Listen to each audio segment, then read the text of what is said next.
ইনসাফ পার্টি নিয়ে আসছে, উনি করতেছে আমাদেরকে, বা যারা আছে আমাদের অনেকে আসতেছে, এইটার বিষয় একটু বলতে হবে। আমরা তো 1400 এলাকা ইনসাফ পার্টি করেছেন আপনাদের এই সন্তান প্রফেসর ডক্টর মুস্তাউদ্দিন সাহেব। উনি কি করতে চাচ্ছেন আপনি কি জানছেন এখনো? না, জানি না। তো প্রশ্ন করলেন কেন? ওনার যে দাওয়াত নিয়ে আসছে, ওনার কোথাও তো একটা ই করবে, কি বলে, নিমন্ত্রণ করবে। আচ্ছা, রাজনৈতিক দল থাকা, যেমন হেফাজতে ইসলাম আছে না, তারা কি ভোটে অংশগ্রহণ করবে? উত্তর দেন। জানেন না, করতে পারে, তারা করবে না। না, তাদের মার্কা নাই। আমি বলছি যে রাজনৈতিক যদি দল হয়, মনে করেন জমিয়তে আহলে হাদিসেরও রাজনৈতিকভাবে একটা শ্রেণী ভূমিকা রাখবে, নির্বাচনে নাও যেতে পারে, পার্লামেন্টে তার দরকার নাই, কিন্তু পার্লামেন্টে না যেও রাজনৈতিক ভূমিকা পালন করতে পারে না, হেফাজত করছে। যে ডক্টর মুস্তাউদ্দিন সাহেব এইটা করেন, আপনি কি বলবেন? এই জন্য বলছি যেটা জানি না। আমি আগেই বলেছি যে মানে রাজনৈতিক ভূমিকা পালন করা আর গণতন্ত্রকে মেনে নেওয়া এক জিনিস না, এটা আলাদা জিনিস। আপনি কি মনে করছেন আমরা মনে করি ইসলামে কোনো রাজনীতি নাই? এটা আপনার মূর্খতা। রাজনীতি থাকবে কেন? ইসলাম রাজনীতি বুঝি না আমরা। শেষ বলেন। আর প্রশ্ন হচ্ছে যে আমরা তো অনেক সময় আমাদের চলাফেরা অনেক মতাদর্শের মানুষের সাথে, সেখানে অনেকেরই প্রশ্ন সেটা হলো যে আহলে হাদিস মতাদর্শ এবং গণতান্ত্রিক মতাদর্শের মধ্যে পার্থক্য। দ্বিতীয় কথা হলো কোনো গণতান্ত্রিক মতাদর্শের ব্যক্তির সাথে আহলে হাদিসদের মানে আহলে হাদিস হতে পারে কিনা, কোনো গণতান্ত্রিক মতাদর্শের ব্যক্তি সে আহলে হাদিস হতে পারে কিনা, এবং আমরা কিসের ভিত্তিতে ঐক্যবদ্ধ হতে পারি? আমাকে প্রশ্নটা করছে, উত্তর দিচ্ছে। বসে আমি একটা প্রশ্নের উত্তরটা দিয়ে, এটাই শেষ প্রশ্ন, তবে কথাটা খুব গুরুত্বপূর্ণ। আমাকে আজকে একজন প্রশ্ন করেছে, আমি আপনার সাথে পড়ে নিই প্রশ্নটা, সুবিধা হবে। এবার যেটা প্রশ্ন করেছে সেম এক ভাই এই প্রশ্নটাই করেছে আমাকে। আহলে হাদিসদের ঐক্যের বিষয়ে আলোচনা করলে কিছু মানুষ বলে ঐক্য হবে আদর্শের ভিত্তিতে। এই আদর্শ বলতে কি বুঝায়?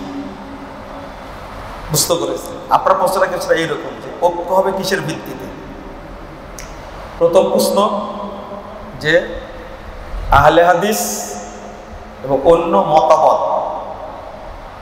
মতবাদ বা মতাদর্শ, এইটা পার্থক্যটা কেমন?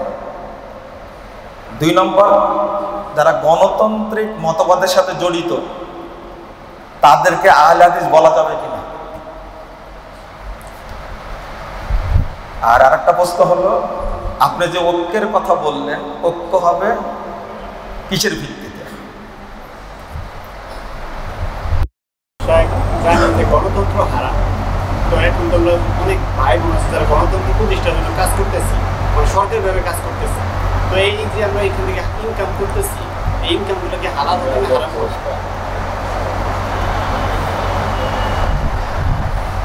উনি 2টা প্রশ্ন করেছে। গণতন্ত্র হারাম, কিন্তু গণতান্ত্রিক রাষ্ট্রে যে চাকরিটা হচ্ছে এটা কি হালাল না হারাম? গণতন্ত্র প্রতিষ্ঠার জন্য চাকরি করতেছে, যেমন হচ্ছে নির্বাচনের জন্য আমরা ট্রেনিং দিচ্ছি, বা হচ্ছে আমরা অনেক কাজ। আচ্ছা আচ্ছা আচ্ছা, নির্বাচন করার জন্য। প্রথম কথা জানেন, আমরা নির্বাচন আর গণতন্ত্র 2টা কিন্তু এক করে ফেলেছি। নির্বাচন মানে প্রতিনিধি নির্বাচন করে, আর গণতন্ত্র একটা মতবাদ, একটা ধর্ম, 2টা কিন্তু এক জিনিস না। এটা প্রথম জানবেন। একটা ভালো মানুষ এই এলাকায় নির্বাচন করে আপনারা তাকে কি করবেন? চেয়ারম্যান বানাবেন বা কমিশনার বানাবেন, এটা আপনারা করবেন। কিন্তু গণতন্ত্র ব্যাপক জিনিস। তো যখন